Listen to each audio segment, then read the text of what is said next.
Hello, ladies and gentlemen. This is a chess show on Pod TV. My name is Sasha Star, and our guest today is Jim Eid from Eid Foundations. Welcome to the show. Thank you for having me, Sasha. It's a pleasure. Great to have you as always, Jim. So right now there is a little bit quiet on the chess front, except that it was very exciting women's tournament where Anna Zatonskih, who was my wife and I know for many, many years. She's a fantastic person, exceptional chess player. And now I think it was probably her best result in many, many years. Ah, Did you follow this tournament, Jim? I did not follow it very closely, Sasha. No, I was more engaged with the Norway tournament. Oh, And, yeah. so tell me about what happened there, and was it a grand part of the Grand Prix? Or No, it was one of this, for many years ago, the St. Louis Chess Club was somewhat criticized that it holds many premier chess events for men only. And yeah, finally, they made a decision a couple of years ago or so to hold marquee women's tournaments as well, which they did last year and I think the year before, and now this year they had a very strong field. Irina Krush was playing there, and Alexandra Kostyanyuk. Actually, she got a clear second, and Bella Khatanashvili third, and Anna Zatonsky was first with a round to spare. She was already guaranteed the first prize. So this is a great achievement for her. And yes, and congratulations to St. Louis. It's about time that they did that, huh? yeah, yeah, they done it, and it's very successful, very popular, very interesting fighting chess, Yes, yes. very unpredictable results many times. So, and with the Norway, Jim, what you followed, what are the most interesting things there? Whoa, let me get back to that, Sasha, because there is something that's really fascinating about that tournament. Um, but I wanted to let you know that Elizabeth Shaughnessy, who's a great supporter of chess in Berkeley, runs the Berkeley Chess School there, and I have put a bid on the U.S. Senior Women's Championship for the United States, and it's never been held before. And it reminded me when you talked about St. Louis being criticized. You know, the men have an open U.S. championship, but only the men qualify for it. Hmm. And so it's like we have a U.S. junior and a U.S. girls, and we have a U.S. Open championship and a U.S. Women's championship. Because again, you know, it's an open championship, but only the men are qualifying for it for a long, I long think time. that's very unusual because, um, for example, in Canada, when Canada fields teams for Olympiad, there is the national team and women's team. Now, Yes, women's team is only women eligible, which is understandable, and the national team, both men and women eligible. it's open, right? Yeah, the same as I remember Hungarian team very often. Judith Polgar, she was playing for the national. They can't call it even men's team anymore Right, because that would disqualify somebody like Judith Polgar to right, play. But if right. it's national team, and she was playing on the first board of national Yes, Hungarian team, yes. that's how good And she I know was. for a long time that the pole guys, especially Susan, the oldest, faced discrimination because they only wanted to allow her to play on the Hungarian Federation only wanted to allow her to play on the women's Yes, team, yeah. and she refused. And you know, so this has been an ongoing battle, and I think chess has been a little bit behind the times, but is catching up slowly but surely. And now we see that the women are getting strong enough, and we've talked about this before. I believe in broadening the base, and if you broaden the base of the pyramid, the top gets higher. So I think we're going to see more young women become so strong that they qualify for these things. But historically, in the United States especially, it was very male dominated. and I can't speak for other countries, but it was when I was growing up. It was very rare to see a woman player in a tournament, and now so we've had these competitions that were separate and unequal, but we had a men's open for the seniors, but we had no corresponding tournament for the women, and yet only the senior men were strong enough to qualify. That was not right. It was not right. No. So I made a motion on the delegates floor of the U.S. Chess last August to sponsor to offer a U.S. Senior women's title, and it was controversial, but it passed. And Bravo. so we put the bid on it, and I just texted Elizabeth before the show to see if we had whether or not it's been accepted. But we might hold it in Berkeley this year for the first time ever. So both St. Louis and the U.S. Chess might be turning on to the fact that the women play chess well, and they are deserving of the attention, especially when they face so many barriers and outright discrimination not that long ago. And Jen Shahade, who's still a strong player, a great poker player as well. She writes about it in her book. About how it's difficult to be a woman still. And is it the book which has name the Chess Beach? Well, that was her first, yes, and now it's called the Chess Queens, I think. I think I have that too. Yeah. Yeah, And yeah. She was in Toronto about probably 2 years ago. I remember. The reason she came to Toronto was that she wanted to play in one of these international poker tournaments. Yeah. In US, she was forbidden to play as long as she is located in US. But if she is in Canada, she could easily enter the tournament and play. So that's why she came for a couple of days. Was it an online tournament? It was online, yes. Yes, that's why. Yes. And at the Right. same time, there was a small blitz tournament in Toronto, and she was playing in the tournament, and both my wife and I were playing in this blitz tournament. So there was a prize for the top female. And before the last round, they had equal number of points, and my wife was playing somebody and won the game, and I was playing Jen, and I won my game against Jen. So therefore, my wife actually got the top female prize. Cool. Good. That was a You. good achievement. Yeah. Yeah. But she's great fun, and I'm very fond of her. I've known her since she was a teenager, and it's like, not well, but still, I call her my role model in chess because she's represented chess so very well. And poker is. No, James, there was a very interesting discussion a couple of days ago on the World Edition. It's a show on 10 o'clock. It's not scripted show, so sometimes it's freely flowing from one subject to another and so on. And all of a sudden, I don't know why, because of the Denver's win in NBA championship, Yes. something happened with the talk about basketball, and one of these participants, he said that the women's basketball, that's real basketball. That's how basketball should be played, because basketball means to pass ball to each other, and women's are playing real basketball. The men's, they're playing very so-called opportunistic basketball. So the guy can throw 3 points, and they have the star system or so on, and this is different basketball from women's. I was listening to that, and something struck me. I just asked him, what do you think if you will put the best women basketball team against not even the best or mediocre men's team? What do you think would be the score? Let's see, 200 versus 25 probably, or something like that.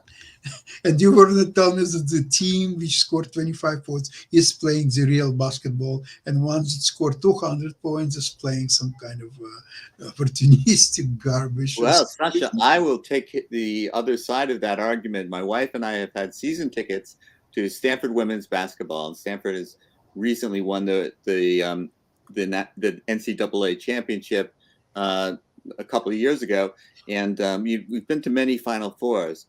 And what we're talking about is not who's better. We're talking about it's an aesthetic quality. And when I played the game, we didn't have a three-pointer, and we didn't have dunkers. And so what we had to do was run plays and set each other up for open shots. And passing the ball to the open man was premium. And this is what we actually see now in women's basketball, and the best men's teams, like the Golden State Warriors, played basketball the way it's supposed to be played. Denver played the basketball the way the basketball is supposed to be played. And but there's many NBA teams that are all about the individual, and this is unfortunate flaw in the men's game. Although the best teams are still spectacular, they're still and the best you can possibly watch. So it's an aesthetic quality that I prefer often watching women's basketball to men's basketball, depending on the team. The best men's basketball teams. Like I was a big Golden State Warriors fan because they passed the ball first. And Jim, but in this case, you must like men's European basketball, because I'm watching very often men's European basketball. The main difference is that they have 10 minutes quarters versus 12. So, of course, they score much less Sure. baskets. Not only that, it's very seldom. They don't have such brilliant players like Jokic or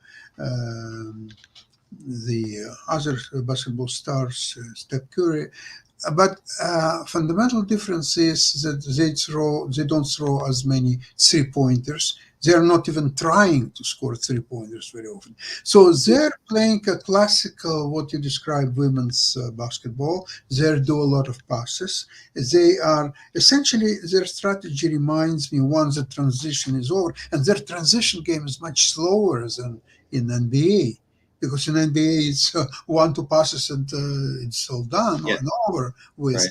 Here transition is very slow. They're very careful passing. They value possession of the ball very highly, much more than in NBA. So the very slow transition game. Finally, they got to the other basket.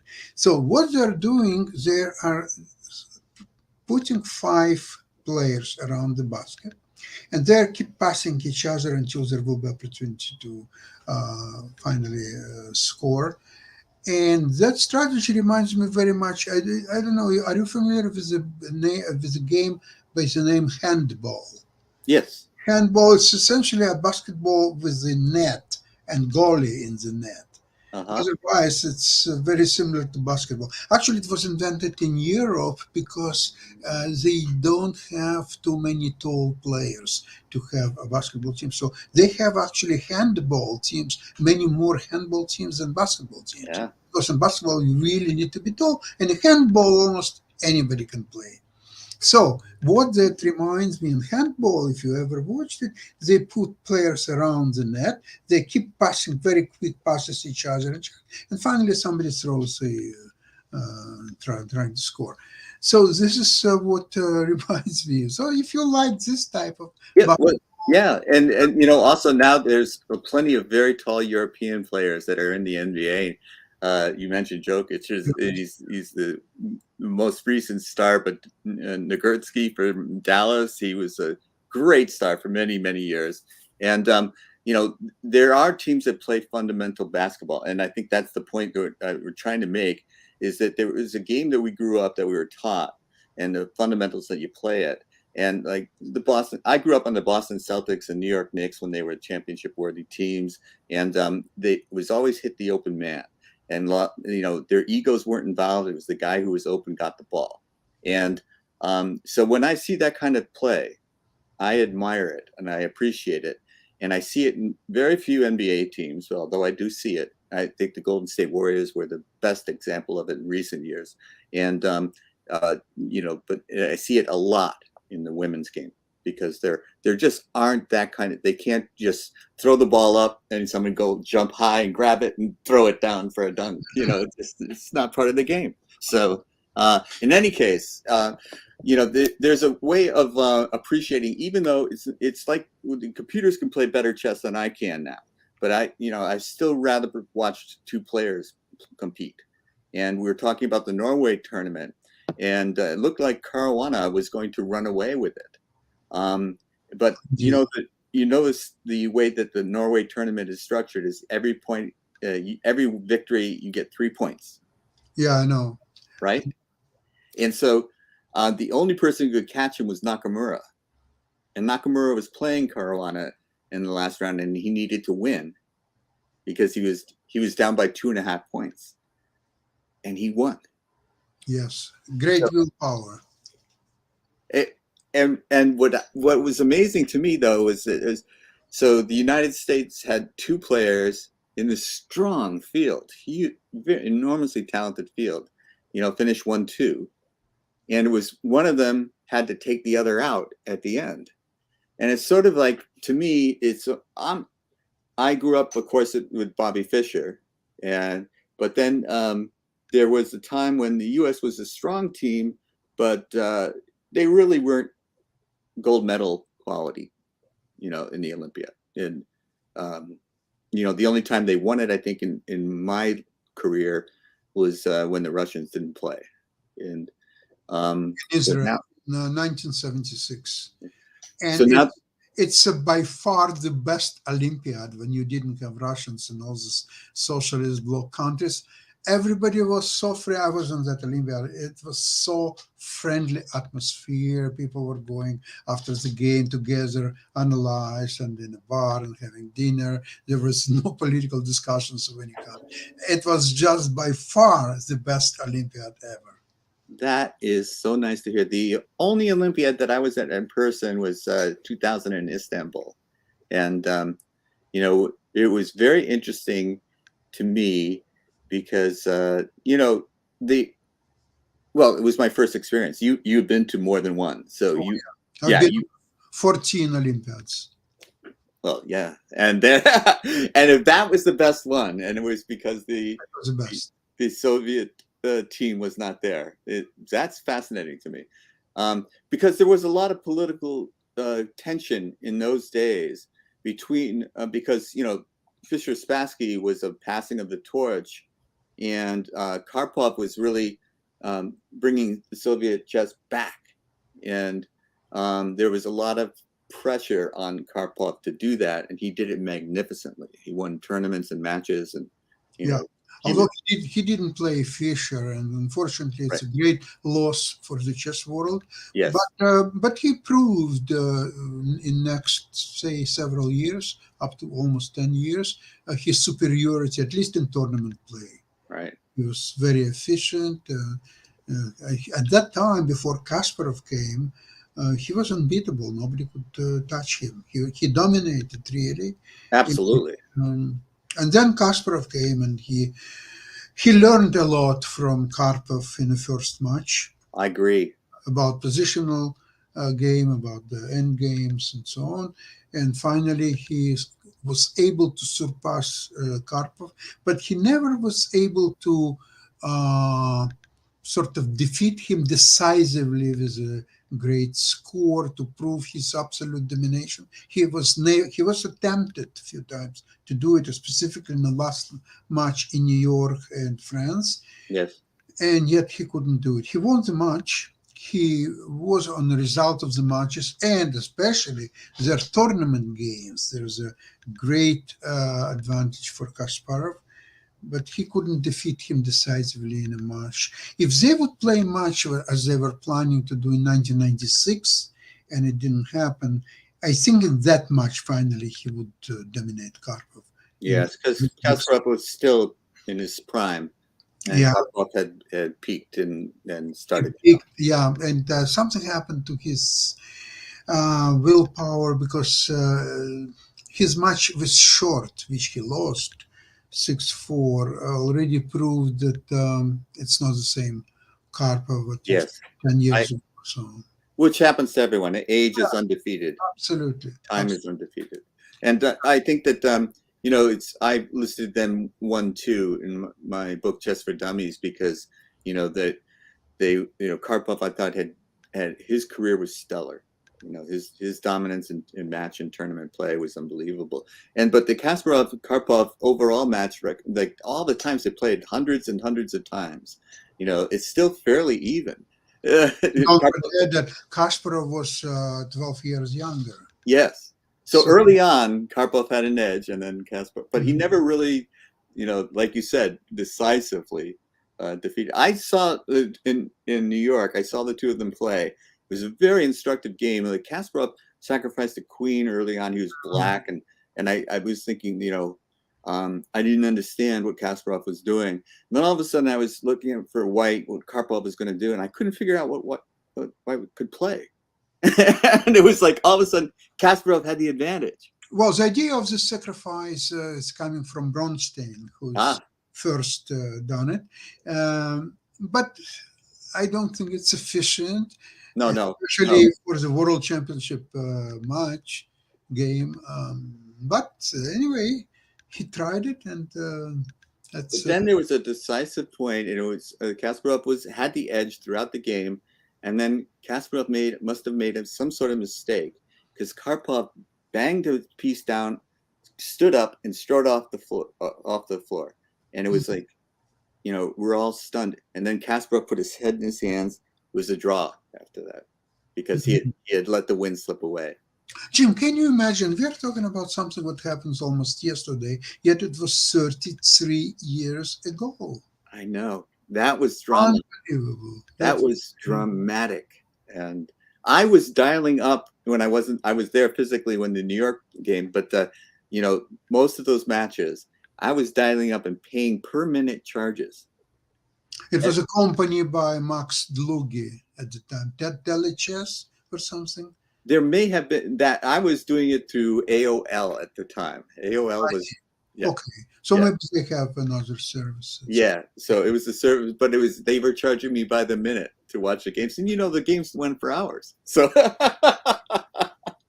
that's how fascinated I was by those games. I remember a match in Baguio between Korchnoi and Karpov in Philippines, 78. And I remember that every day I was getting up at 6:30 in the morning to buy Globe and Mail newspaper, which had a text of the games and diagrams and commentaries. I think it was Jonathan Berry at the time. Oh, yeah. Yeah, who was running this chess column. And during all this match, I was trying to catch up what's the latest happening. It's very, very fascinating. Now at this time when Napa played Ding, and you could watch it all day on internet resources and see all the comments and so on. I don't understand now with Ding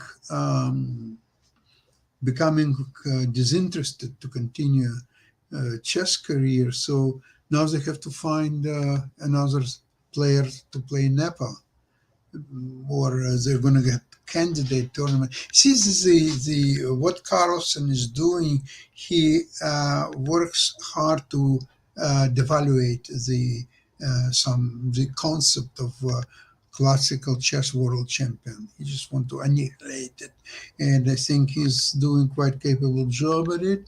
And I think in 2-3 years, I think that title will be history. Well, Sasha, it's very interesting because FIDE is, of course, the world governing organization for chess, and it does many things besides hold the world championship title. So it's not the only thing that it does, but it's the most famous thing that it does, and it's probably the biggest earner for the. And it's being watched by hundreds of people. Right. So it has a tremendous amount of value to FIDE. Yes. And I think first Kasparov and then Carlsen realized that, hey, the organization isn't giving as much value as it's getting. And so they did their own thing, for better or worse. And I could take both sides of that argument. But it's odd to have the world championship competition take place without the strongest player in the world, and so it does devalue it. Absolutely, that's what I mentioned. Yes, and so I'm totally in agreement about that. And their motivation may have been the same, it may have been different. I don't know, but I do know that Carlsen had tried to get FIDE to negotiate with him about the match, and he's more in favor of some classical, some rapid, some blitz, some different type of structure to it. And of course, FIDE, yeah, it's all those types of organizations are slow to change. No, to tell you the truth, FIDE, in my opinion, I'm not the FIDE greatest fan, but they had, in this situation, they had a point because all the qualifying tournaments, candidates, they were playing under certain rules and system. And you can't change it the last second, right? Yeah, you can start something from next cycle, but right. not in the middle or at the end of the cycle. All of a sudden, you come with a new. And also, there is an interesting difference: is that Kasparov, when he organizes a new venue for World Championship with Short in 1993, he never meant, and he didn't quit classical chess. He just wanted to wrestle the World Championship from FIDE, and maybe he had a point, but even here, I think he regretted then later on, because FIDE provided the structure to get qualifier through next challenger. Challenger. So they did. Although I must admit that Kasparov was trying to recreate similar system and had his own candidate tournament and so on, but obviously it was not sustainable. He could do it for one, maybe 2 cycles, but I don't believe, especially what's happened when, let's say, somebody would eventually beat Kasparov and became a world champion, then how that system would preserve itself.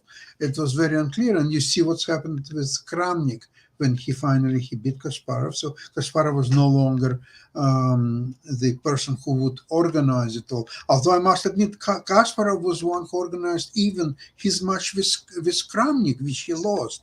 But he was raising money, he was organizing, and so on. So it's very difficult on one man, considering how formidable Kramnik opponent was. Yes. And he had to do it. So it was fiasco for Kasparov personally. And 5 years later, he quit chess.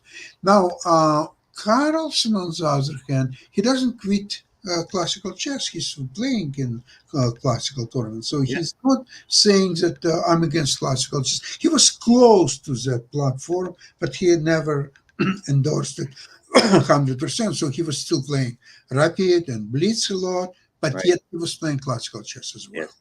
But his domination in Blitz, especially, and Rapid is much superior to his domination of classical. And when you add that in, it tilts the scales towards Carlsen. And I think that, we saw that in the last couple of matches where they were draw after draw after draw, and then he would win in the rapid play and or blitz play. And I just mentioned that in women's chess, there is a much more fighting chess, much less percentage of drawing game. So they don't need to go into Armageddon systems and so on. Right. It could be quite decisive. I don't know, maybe their attacking abilities are better than men, or maybe they're not so strong in defense. It must be one or another, or a combination of both. But that's the way it is, and people love it. I agree. Yeah. And one last comment about what Kasparov did when he formed his own federation. I was worried at the time because one of the things that was great about FIDE, and there's much to say in favor and against, but in the old days, you could choose your challenger. Anybody who could raise the money to challenge you, and if you agreed, then as a world champion. So the world champion had way too much power to determine who was going to be able to play them for the championship title. So the death of Alekhine, then FIDE started to organize it. And there was an unending, for a long time, it seemed like it was going to end, that a long time there were candidates matches, and you had no question that the challenger that emerged was worthy of challenging for the title, and that the world champion had to defeat that player. And if they did not, then the other player became the world champion. And this system went on for a long, long time. And I didn't want to go back to where the champion could determine who the next challenger was based on how much money they could pay for the prize fund. And, I thought there was a danger of that. So I think there's something to having an organization like FIDE, but it doesn't have to be FIDE. Yeah. And so I'm open to considering if Magnus Carlsen could create a corporate sponsorship that just will throw the money out there to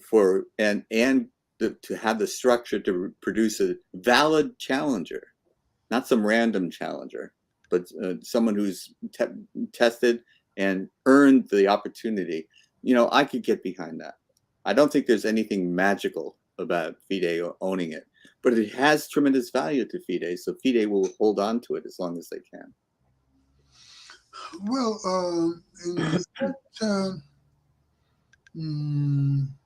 attempts to use different formulas for determining either challenger or even the world champion.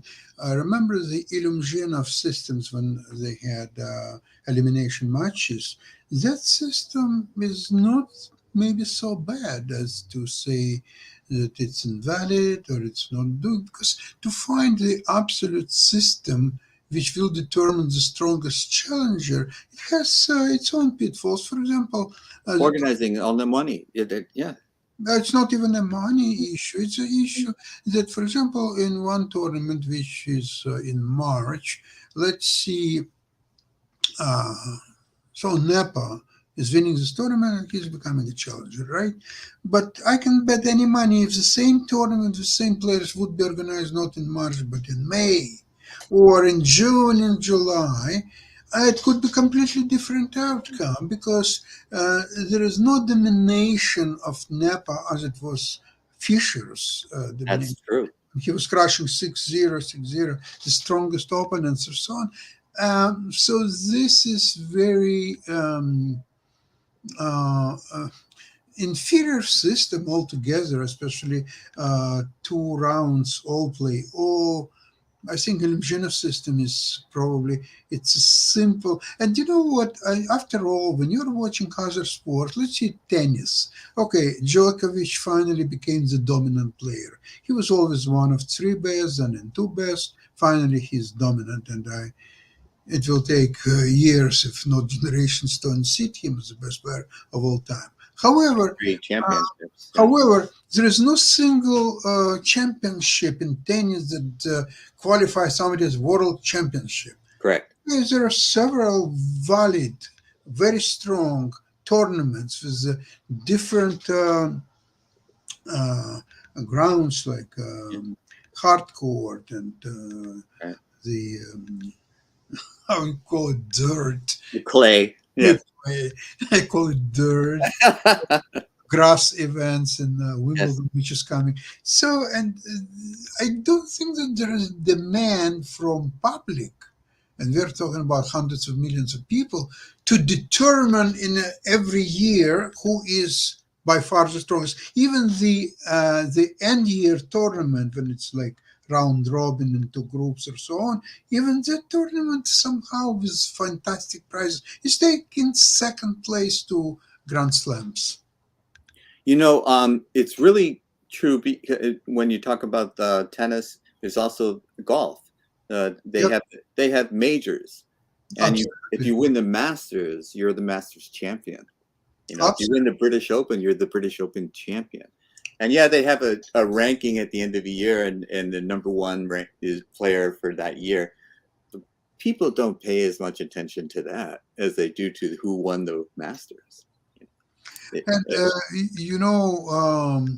Well, we'll see how this all will develop. Maybe chess will come to this many tournaments. Also, I would assume that the matches will become maybe more popular when there is no longer the issue of the World Championship and candidates tournaments or so on. There will be matches because if you remember 100 years ago, the matches were very popular and people loved these matches. If you remember, I read about matches between Capablanca and Marshall. Yes. And that was people loved these matches. Remember the matches? It was world champion match between Zukertort and Steinitz. Yeah, that's what they Held in ended up becoming the World Championship in match. three cities in North Yes. America. New Yeah, Orleans, St. Louis. Yeah, yeah. they were very, very popular. So maybe this is something good to look at because even if today, let's say it's not world championship, but let's see, would be a match. For example, even Carlson Geary. Carlson is a heavy favorite, but Geary was always managed to somehow fight and at least make a few draws against him. He was not easy one for Carlson to defeat. I think this match would be greatly appreciated by Yeah, Chester. and Gary, I admire him because I've seen him in interviews, and he just seems to have a sense of humor. Yes, yes, yes, yes. And so I've enjoyed, and I root for him now in these tournaments. Yeah, He did well in Norway. He finished, I think, fourth. yeah. It's a great tournament with very strong players, almost all elite, except maybe Nepomniachtchi and Ding. They were all playing there. Anyway, There was some, I was going to go back. Sorry to interrupt you, Sasha. I was going to go back to, do you think because Nakamura and Caruana won such a strong tournament, can we give credit to St. Louis for? 100%. Yes, I think so. 100%. And well, first of all, it's the capital of chess in the United States and probably all over the world. Now it's a home place for three top grandmasters in the United States and probably definitely top 10, maybe top 5 in the world. I'm talking about Caruana, Nakamura, and Wesley So. They're all brilliant players, and I think chess is doing extremely well in the United States. And we have a comment that they have a great music series at their chess center too. Yes, yes. It's all done first class. So tip of the hat to St. Louis. Absolutely agree with you. And maybe we'll meet one day in St. Louis. Yes, I would look forward to that. Maybe Zinkfield Cup. Who knows if you're playing? Yeah. We'll keep in touch about that. Okay. All right. Thank you so much for today's program. My and pleasure. See you next week, same place, same time. Okay. Thank you. Bye, everybody. Bye-bye.